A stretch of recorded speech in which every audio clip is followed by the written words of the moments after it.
तो आज हम असम के एक बहुत ही खास और दिलचस्प निर्वाचन क्षेत्र लखीमपुर की सियासी नब्ज को समझने की कोशिश करेंगे। चलिए इस विश्लेषण में जरा गहराई से उतरते हैं। देखिए, किसी भी चुनाव को समझने के लिए सिर्फ आंकड़े देखना काफी नहीं होता। हमें सबसे पहले वहां के लोगों को समझना होता है। आखिर हर एक वोट एक आवाज है, अपने आप में एक कहानी है। और यही आज का हमारा सबसे बड़ा सवाल है। लखीमपुर जैसी जगह जहां जिंदगी ही एक लगातार संघर्ष है, वहां के लोग अपनी उम्मीदें और अपनी परेशानियां वोटिंग मशीन के जरिए कैसे बयां कर रहे हैं। लखीमपुर की राजनीति को अगर समझना है तो शुरुआत इसकी जमीन से करनी होगी। यहाँ की सियासत उतनी ही चंचल है जितनी कि ब्रह्मपुत्र नदी, जो हर साल यहाँ की जिंदगी पर गहरा असर डालती है। तो लोग असल में किन मुद्दों पर बात कर रहे हैं, ये स्लाइड हमें एक बिल्कुल साफ तस्वीर देती है। देखिए, यहाँ की सियासी बातचीत इन 3 बड़े मुद्दों के ही इर्द गिर्द घूमती है।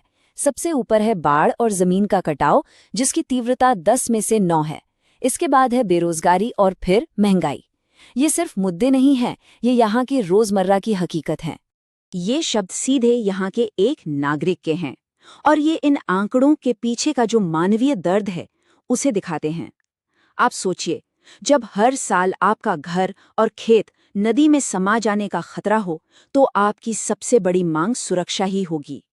अच्छा, तो ये तो हुई लोगों की परेशानियां। अब चलिए देखते हैं कि चुनावी आंकड़े हमें क्या कहानी सुनाते हैं।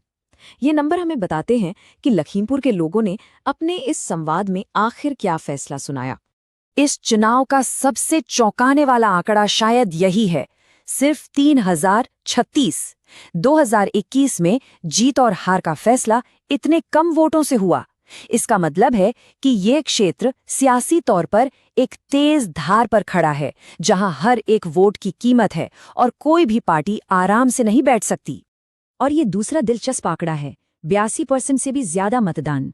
इसका मतलब साफ है कि लोग चुप नहीं हैं, वो बहुत सक्रिय होकर अपनी समस्याओं का हल खोजने के लिए वोट कर रहे हैं। यहाँ जबरदस्त राजनीतिक जागरूकता और भागीदारी है।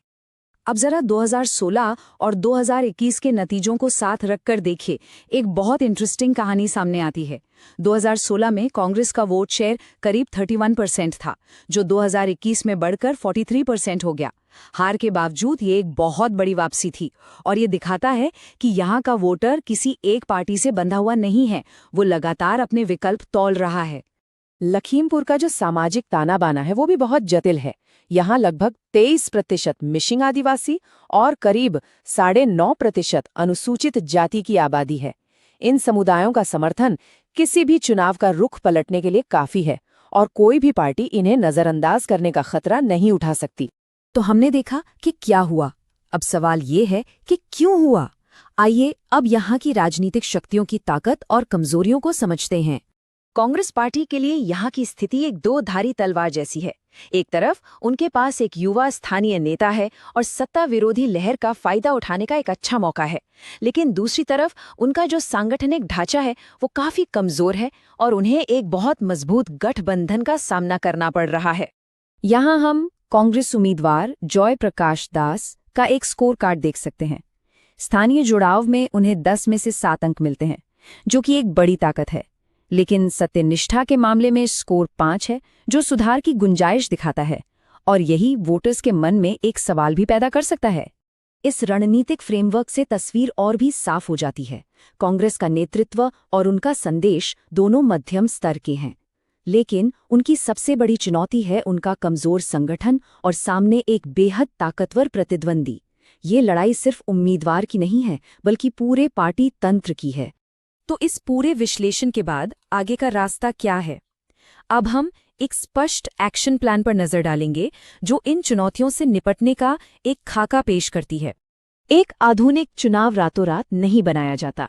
ये 90 दिवसीय सीढ़ी रणनीति यही दिखाती है कि कैसे जमीनी काम करने से लेकर वोट डलवाने तक हर एक चरण को एक व्यवस्थित तरीके से पूरा किया जाता है।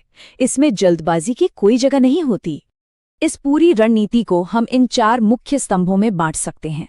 पहला, एक सही संदेश जो लोगों की जिंदगी से जुड़ा हो। दूसरा, एक मजबूत जमीनी संगठन जो हर दरवाजे तक पहुंचे।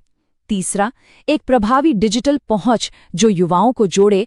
और चौथा, एक सही राजनीतिक गठबंधन जो वोटों के बिखराव को रोक सके। और अंत में ये याद रखना बहुत जरूरी है कि किसी भी चुनाव का असली मकसद सिर्फ जीतना नहीं होता।